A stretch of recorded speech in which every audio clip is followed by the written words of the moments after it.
8. Bürhan. Gel ey nefsim gibi kendini akıl zanneden akılsız arkadaş. Şu saray-ı muhteşemin sahibini tanımak istemiyorsun. Halbuki her şey onu gösteriyor, ona işaret ediyor, ona şehadet ediyor.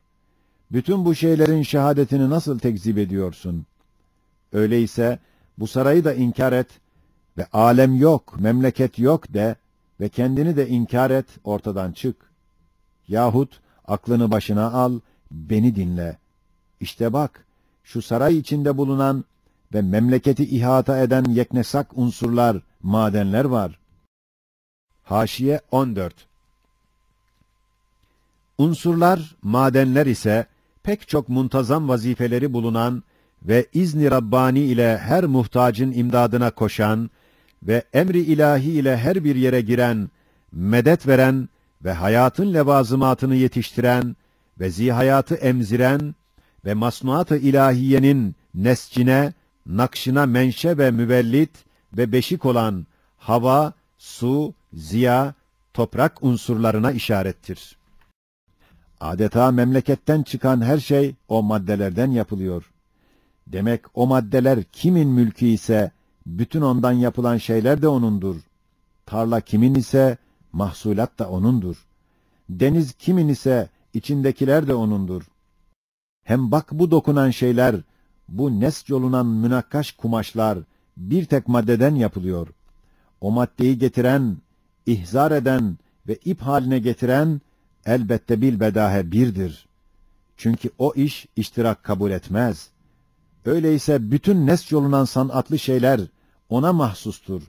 Hem de bak, bu dokunan, yapılan şeylerin her bir cinsi bütün memleketin her tarafında bulunuyor.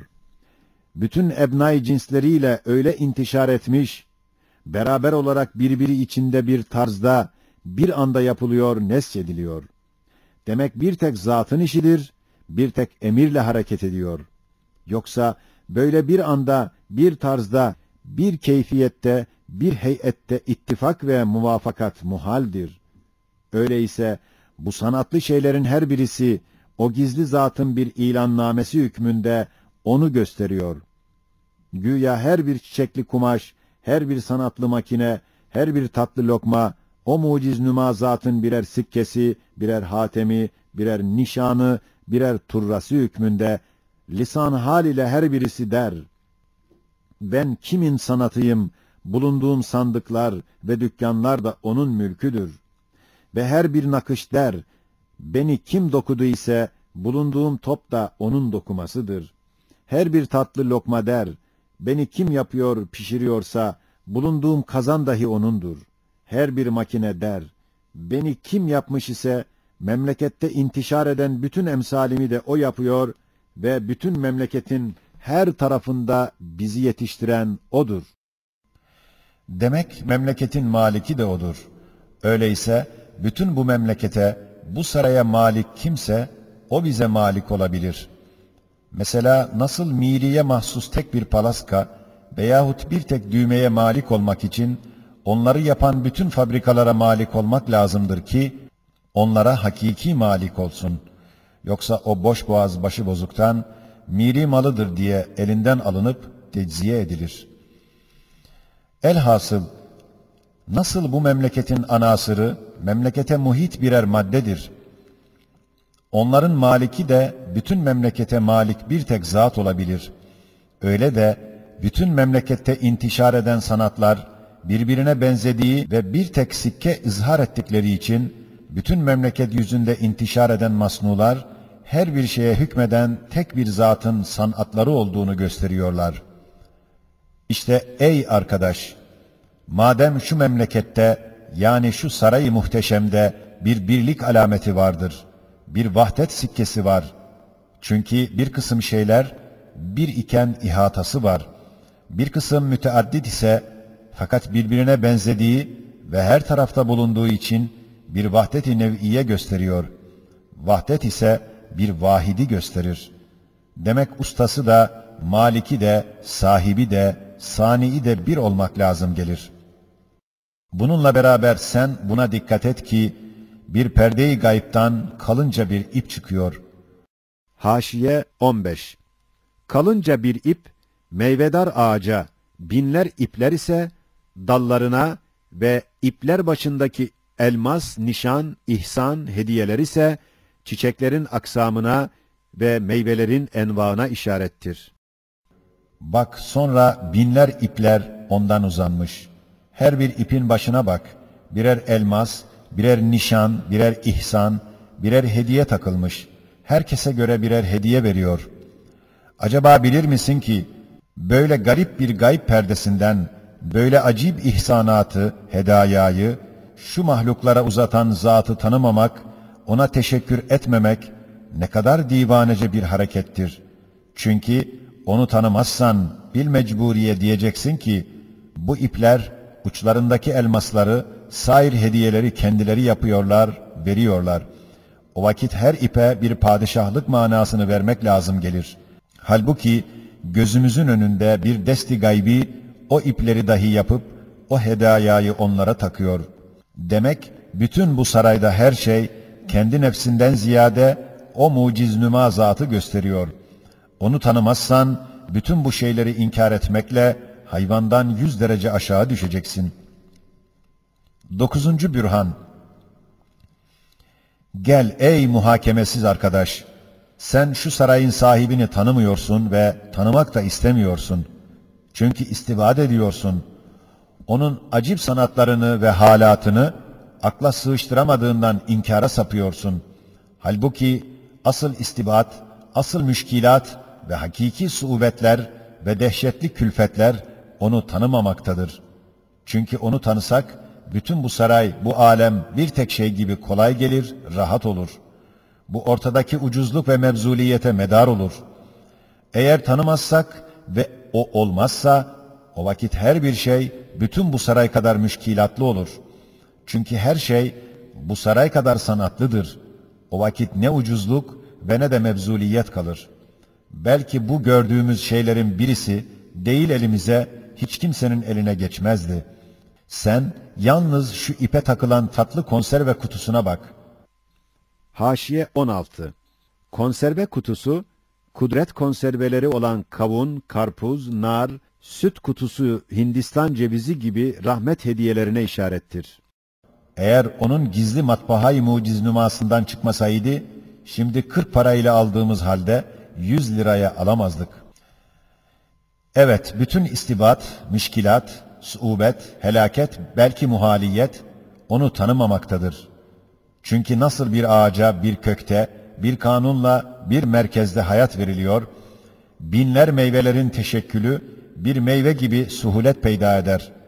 Eğer o ağacın meyveleri ayrı ayrı merkeze ve köke, ayrı ayrı kanunla rapt edilse, her bir meyve bütün ağaç kadar müşkilatlı olur.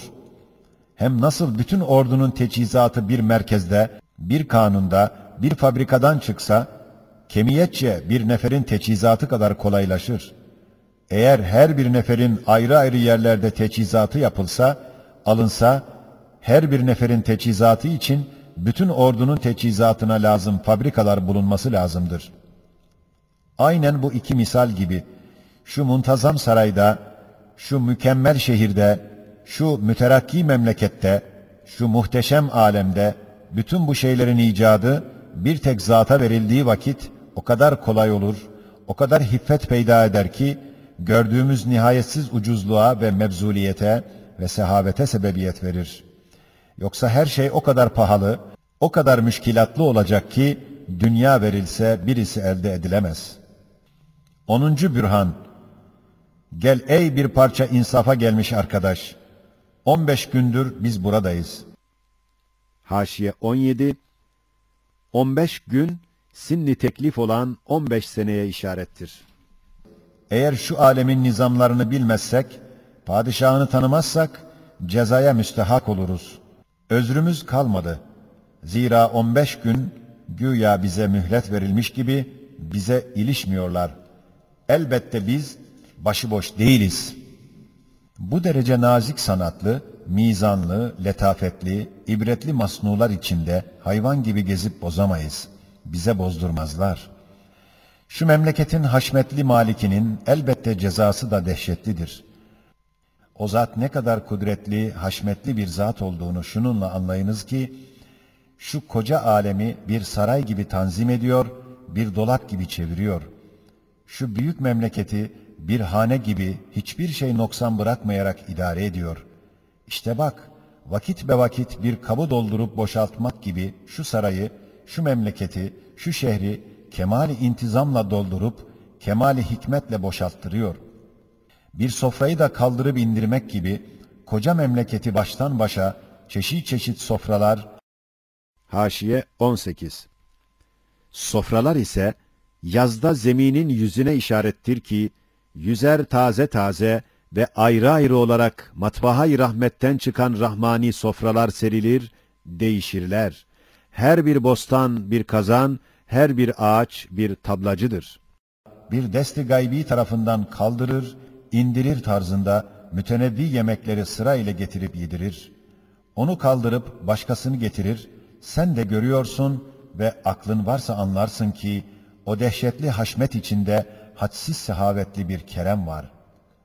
Hem de bak ki o gaybi zatın saltanatına, birliğine bütün bu şeyler şehadet ettiği gibi, öyle de kafile kafile arkasından gelip geçen o hakiki perde perde arkasından açılıp kapanan bu inkılaplar, bu tahavvülatlar, o zatın devamına, bekasına şehadet eder.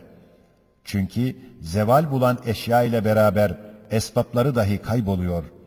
Halbuki onların arkasından onlara isnat ettiğimiz şeyler tekrar oluyor.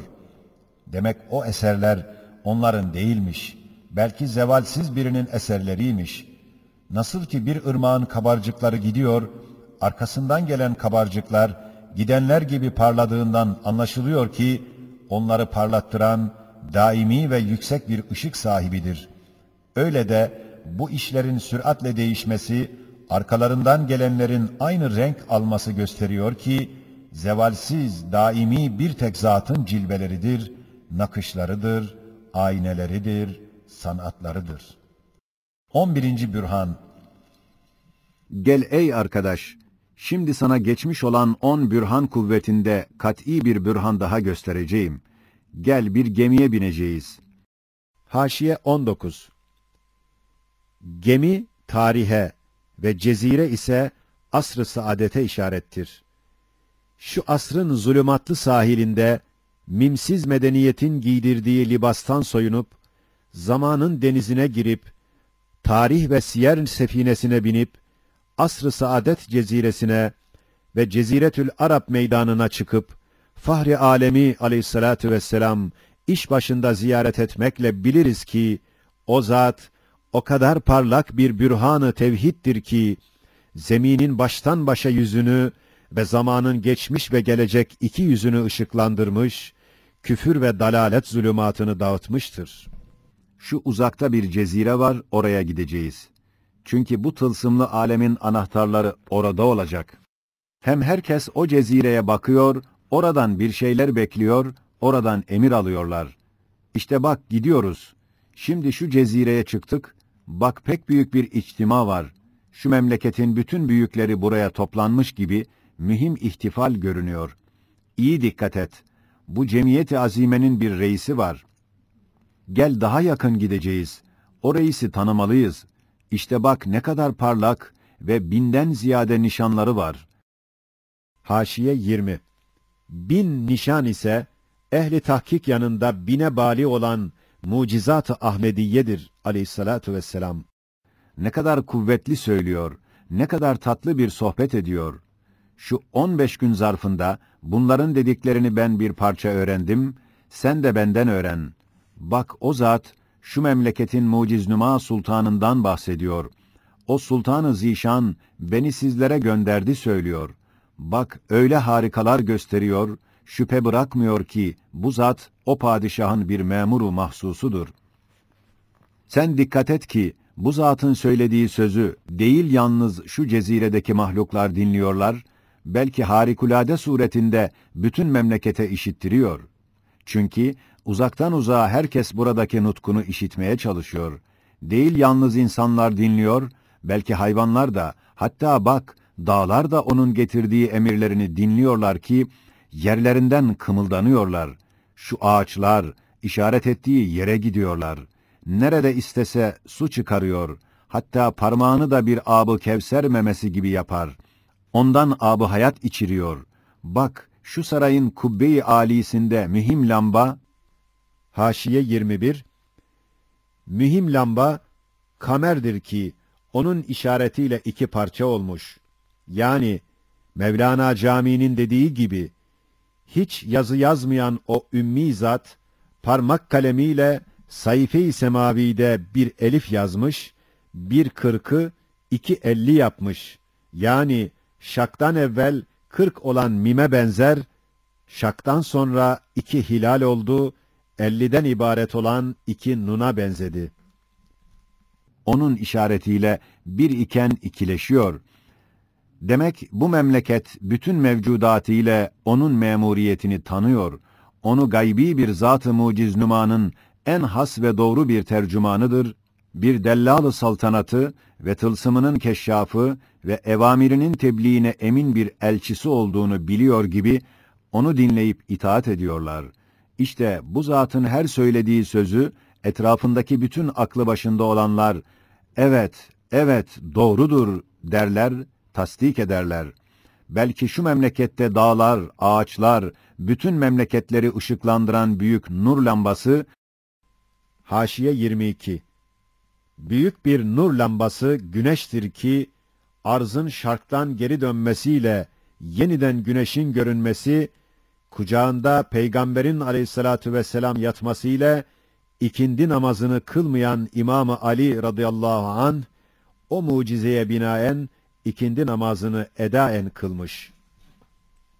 O zatın işaret ve emirlerine baş eğmesiyle, evet, evet, her dediğin doğrudur derler.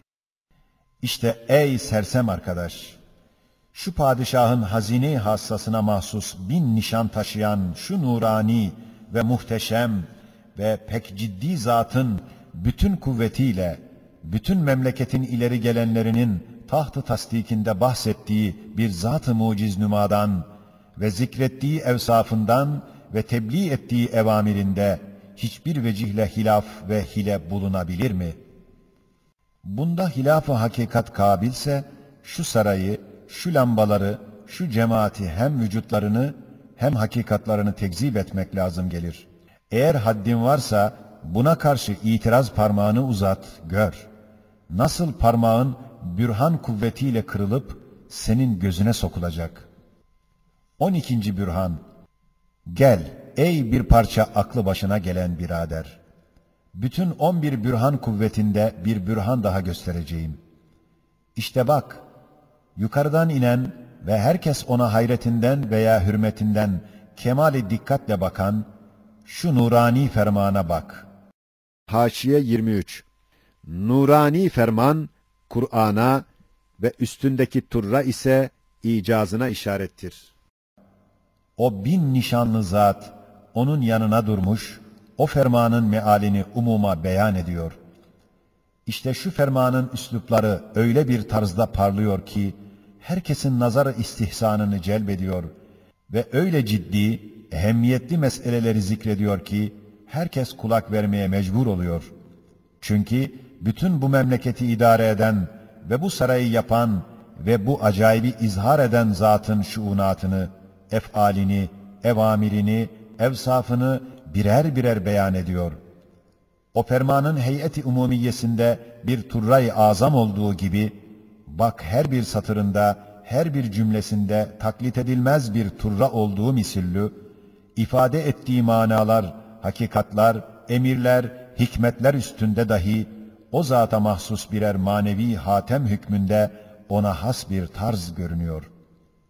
Elhasıl, o ferman-ı azam, güneş gibi o zat-ı azamı gösterir, kör olmayan görür. İşte ey arkadaş, aklın başına gelmiş ise bu kadar kafi. Eğer bir sözün varsa şimdi söyle. O inatçı adam cevaben dedi ki, ben senin bu bürhanlarına karşı yalnız derim, elhamdülillah inandım. Hem güneş gibi parlak ve gündüz gibi aydın bir tarzda inandım ki, şu memleketin tek bir Malik-i Zülkemali, şu alemin tek bir sahibi Zülcelali şu sarayın tek bir Sani Zülcemali bulunduğunu kabul ettim. Allah senden razı olsun ki beni eski inadımdan ve divaneliğimden kurtardın. Getirdiğin bürhanların her birisi tek başıyla bu hakikati göstermeye kâfi idi. Fakat her bir bürhan geldikçe daha revnaktar, daha şirin, daha hoş, daha nurani, daha güzel marifet tabakaları, tanımak perdeleri, muhabbet pencereleri açıldığı için bekledim, dinledim. Tevhidin hakikat-ı uzmasına ve amentü billah imanına işaret eden hikaye-i temsiliye tamam oldu. Fazl-ı Rahman, feyz-i Kur'an, nur-u iman sayesinde tevhid-i hakikinin güneşinden hikaye-i temsiliyedeki 12 bürhana mukabil 12 lem'a ile bir mukaddemeyi göstereceğiz. وَمِنَ اللّٰهِ التَّوْفِيقِ وَالْهِدَايَةِ